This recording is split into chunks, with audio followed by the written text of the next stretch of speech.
Share বিনিয়োগে আমরা loss করি এবং আপনি বাজারে গেলেই অথবা কোথাও বসলেই শুনবেন সবাই লস করছে। আচ্ছা, সবাই যদি লস করে তাইলে এই জিনিসটা, এই যে পুঁজিবাজার সারা পৃথিবীতে টিকে আছে কিভাবে? হ্যাঁ, সেই রহস্যটা নিয়ে আজকের কথা। এবং আজকের আরেকটা কথা আছে যে বয়স শেয়ার বিনিয়োগের জন্য আদৌ কোনো বাধা কি না। এই দুইটা টপিক নিয়ে আজকে আমরা আলোচনা করছি। শেয়ার বিনিয়োগে এসে আমরা লস করি কারণ আমরা শেয়ার কি সেইটা না বুঝে আসি। আমরা আসি শেয়ার বাজারে কেনা বেচা করে তাড়াতাড়ি বড়লোক হতে। কেন, আমরা কি ছোটবেলায় পড়ি নাই অতি লোভে তাঁতি নষ্ট, ইংরেজিতে গ্রাস্প অল লুজ অল। কাজেই বেশি খেতে গিয়েই আমরা লস করি। আমি যদি জমি কিনে ২০ বছর ধৈর্য ধরতে পারি, আমি যদি সঞ্চয়পত্র কিনে ৫ বছর ধৈর্য ধরতে পারি, তাইলে আমি শেয়ার কিনে ধৈর্য ধরতে পারি না। কেন? কারণ আমার মাথায় শেয়ারের যে কনসেপ্টটা যারা ঢুকিয়েছেন, তারা আমাকে শিখিয়েছেন এটা ৩ দিন পরেই বিক্রি করা যায়। আর বিক্রি করে লাভ হয়ে যাবে।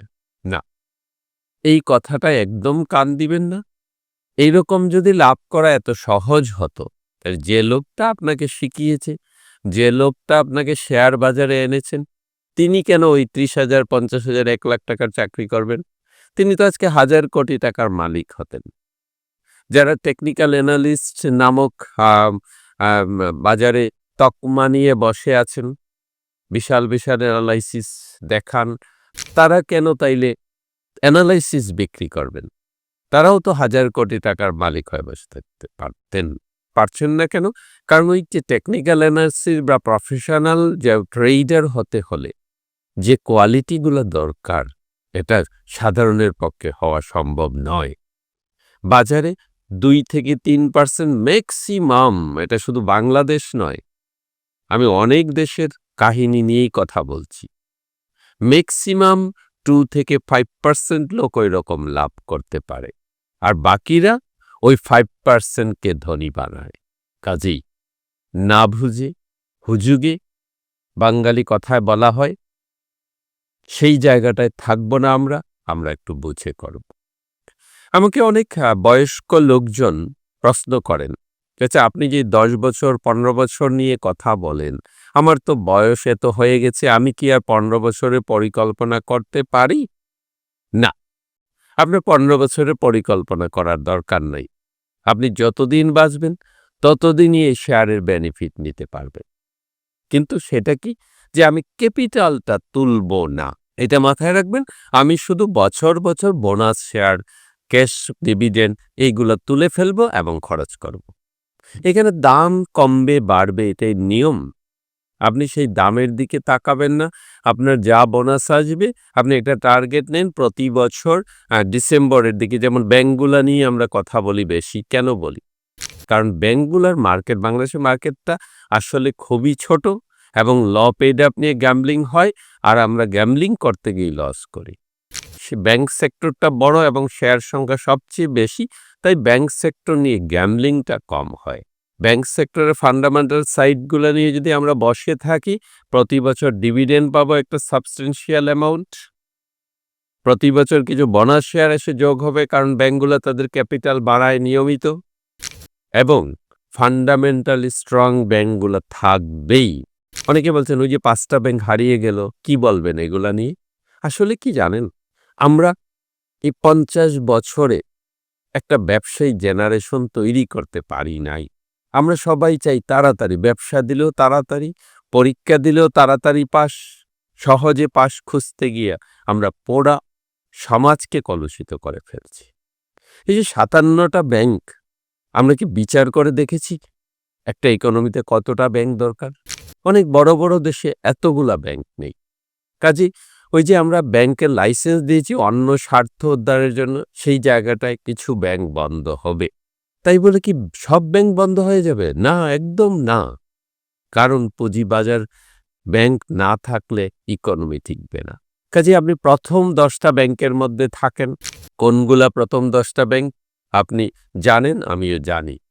কাজেই প্রথম 10টা ব্যাংকের মধ্যে ইনভেস্ট করেন, স্বচ্ছতার সাথে ইনভেস্ট করেন। বিনিয়োগ করেন, আপনি প্রতি বছর লাভ নিতে পারবেন। এখন আসেন কিভাবে এই লাভগুলা নিবেন? একদম সহজ।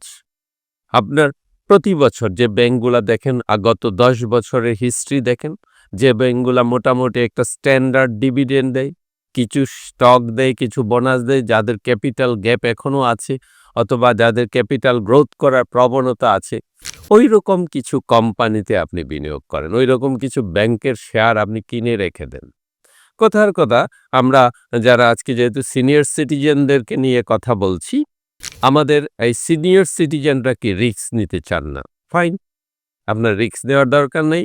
আপনার জন্য একটা ভালো ব্যাংক আছে যেটা মোটামুটি ভালো ডিভিডেন্ড দেয় প্রতি বছর, যার পেইড আপ ক্যাপিটাল এখনো ১,০০০ কোটির নিচে আছে।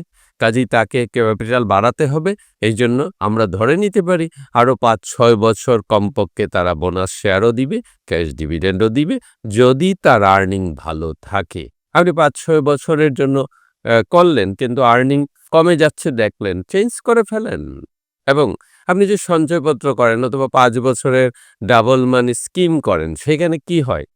৩ বছর পরে যদি দেখেন না ওই ব্যাংকটা একটু সমস্যা হচ্ছে, আমি ডাবল মানিটা ভাঙবো, তাহলে অনেক লসে পড়ে যাবেন। কিন্তু এইখানে কিন্তু সেই লস করার সুযোগটা নাই। আপনি ১০ লাখ টাকা দিয়েই ৫টা ভালো ব্যাংকের শেয়ার কিনতে পারেন। কাজে সেই জায়গাটায় আমরা থাকব এবং প্রতি বছর ক্যাশ ডিভিডেন্ড যা দিবে, বোনাস শেয়ার যা দিবে, আমরা পুরোটা এনক্যাশ করে ফেলব। যেমন আমার সামনে একটা ডাটা আছে, সেটা আমরা উত্তরা ব্যাংক নিয়ে করেছি, কারণ উত্তরা ব্যাংক একটা পুরানো ব্যাংক, পাকিস্তান আমলেও ছিল এবং এটা এখন পাবলিক লিমিটেড ব্যাংক হয়েছে। এবং উত্তরা ব্যাংক মোটামুটি একটা ভালো স্ট্যান্ডার্ড গ্রোথ আছে, তার ইপিএস ভালো থাকে, আর্নিং পার শেয়ার যেটা, এবং প্রাইসটাও খুব বেশি পড়ে না, দামটাও একটা স্ট্যান্ডার্ড লেভেলে থাকে। তাহলে কি দাঁড়াইতো, আমরা ৫ লাখ টাকায় যদি ২০১৪ সালে শেয়ার কিনতাম, তখন ইয়ার এন্ড প্রাইস ছিল ২৫.৯০ টাকা। আমরা এই ২৫.৯০ হিসেবে ১৯,০০০ শেয়ার পেতাম। আমরা ধরব কি এই ১৯,০০০ শেয়ার আমার ক্যাপিটাল, আমার ৫ লাখ টাকা ক্যাপিটাল নয়। এই কনসেপ্টটা আগে মাথায় মাইন্ডসেটে ঢুকিয়ে ফেলতে হবে, তীব্রভাবে ধারণ করতে হবে, আত্মবিশ্বাসের সাথে ধারণ করতে হবে যে আমার ক্যাপিটাল এখানে ১৯,০০০ বা ২০,০০০ শেয়ার, টাকার অঙ্কের নয়। এখন প্রতি বছর যে ডিভিডেন্ড দিবে সেটা আপনি তুলে ফেলবেন। যেমন আমরা দেখছি প্রথম বছরেই ২০১৫ সালে ২০% ক্যাশ দিয়েছে, তাহলে সেখান থেকে ডিভিডেন্ড আসবে ৩৮,৬১০ টাকা এসেছে। পরের বছরও ২০% ক্যাশ দিয়েছে, দ্যাট মিনস ২০১৬ সালে তা থেকেও আসছে ৩৮,৬১০ টাকা। আমরা শীটটা আপনাদেরকে দিয়ে দেব, কাজে আপনারা ডিটেলস নিতে পারবেন। তারপরের বছরও ২০% ক্যাশ ডিভিডেন্ড দিয়েছে, সেইখানেও ৩৮,৬১০ টাকা। হয়তো আপনি সঞ্চয়পত্র করলে একটু বেশি পেতেন, বাট এখানেই শেষ নয়, কারণ সবসময় তো একইভাবে দিচ্ছে না। পরের বছর কি হলো, ২০% ক্যাশ ডিভিডেন্ড দিয়েছে আর ২% শেয়ার দিয়েছে, দ্যাট মিনস ৩৮,৬১০ টাকা ক্যাশ ডিভিডেন্ড এবং ৩৮৬টা শেয়ার। ওই বছর যে দামে ছিল উত্তরা ব্যাংক, সেটা হলো প্রায় ২৩ টাকা। আমরা যদি ওই শেয়ারটা বিক্রি করে দিই, আরও ৮,৯০০ টাকা ক্যাশ ডিভিডেন্ড পাবো। তারপরের বছর কি হলো, ২০১৯ সালে ৭% ক্যাশ এবং ২৩% স্টক, মোটামুটি ৩০%, না মোটামুটি কেন বলছি, ৩০% ডিভিডেন্ড দিয়েছে, তার 7% ক্যাশ এবং ২৩% শেয়ার। এই যদি আমরা টোটাল ক্যাশ ডিভিডেন্ড ১৩,০০০ টাকা এবং শেয়ার পেলাম ৪,৪৪০টা, যেহেতু আপনি বয়স্ক বলছেন, সিনিয়র সিটিজেন, আপনার আর স্টক ডিভিডেন্ডটা জমানোর দরকার নাই, মার্কেট রেটে বিক্রি করে দেন। ওই সময়কার মার্কেট রেটে বিক্রি করলে সেই ৪,৪৪০টা শেয়ার থেকে আসতো ১,১৩,২২৩ টাকা। তারপরের বছর কি দিল, ১২.৫% ক্যাশ, ১২.৫% শেয়ার। তাইলে আমি ১২.৫% ক্যাশ হিসেবে পাবো ২৪,১৩১ টাকা, আর শেয়ার পাচ্ছি ২,৪১৩টা, যা বিক্রি করলে ওই সময়কার মার্কেট রেটে বিক্রি করলে আমরা পেতাম ৫৭,৯১৫ টাকা। এইভাবে আমরা যদি বিগত ১৫ সাল থেকে ২৪ সাল অর্থাৎ 10 বছরের ক্যাশ ডিভিডেন্ড এবং স্টক ডিভিডেন্ড দুইটার টোটাল সেল ভ্যালু ধরি, টোটাল এনক্যাশমেন্ট ভ্যালু ধরি, তাইলে আমাদের টোটাল রিটার্ন আসে 7,73,000 টাকা। কাজেই দেখেন, আপনি কিন্তু এফডি এর সঞ্চয়পত্র চেয়ে কম পাচ্ছেন না। এখন একটা কথা আমাকে বলে, আপনি তো শুধু ভালো ভালো কোম্পানিগুলোর কথাই বলেন। অবশ্যই বিনিয়োগ ভালো কোম্পানি ছাড়া করার কোনো সুযোগই নাই। তারপরও ভালো কোম্পানিও যদি 10 বছরের জন্য আমরা টার্গেট নিয়ে কিনলাম, 5 বছর পরে দেখলাম খারাপ হয়ে যাচ্ছে, ব্যবসা নট শেয়ার বাজার। বাজার ভালো হতে পারে, খারাপ হতে পারে, কিন্তু ব্যবসা খারাপ হয়ে যাচ্ছে, ডিভিডেন্ড আগের মতো আসছে না, আমরা ইনস্ট্যান্টলি চেঞ্জ করে ফেলবো। ওইটা চেঞ্জ করতে আর গড়িমসি করব না। তাইলে আমরা কোনোদিন লসে পড়ার সুযোগ নাই। এই যদি পলিসিটা আমরা নেই, যারা আজকে সিনিয়র সিটিজেন আছেন তারাও এরকম 2-4টা ভালো ব্যাংকের শেয়ার হোল্ড করে প্রতি বছর সঞ্চয়পত্র এফডিআর এর চেয়ে বেশি রিটার্ন তুলতে পারেন। কারণ একটা কথা মাথায় নিবেন, এফডিআর সঞ্চয়পত্র হলো একটা প্রোডাক্ট, এফডিআর হলো ব্যাংকের একটা প্রোডাক্ট, শেয়ার হলো ওই ব্যাংকের মালিকানা। কাজে আপনি যদি প্রোডাক্ট কিনতে পারেন, তাহলে মালিকানা কিনতে কেন আপনার দ্বিধা হবে?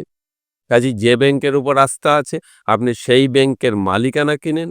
এখানে লং টার্ম কেন বলা হয়? কারণ একটা ব্যাংক যত প্রফিট করে পুরাটা ডিভিডেন্ড আকারে দেয় না। যেমন মনে করেন একটা ব্যাংক প্রফিট করলো 6 টাকা 10 টাকায়, দ্যাট মিনস 60% প্রফিট। সে কিন্তু ম্যাক্সিমাম 25% বা 30% ডিভিডেন্ড দিবে।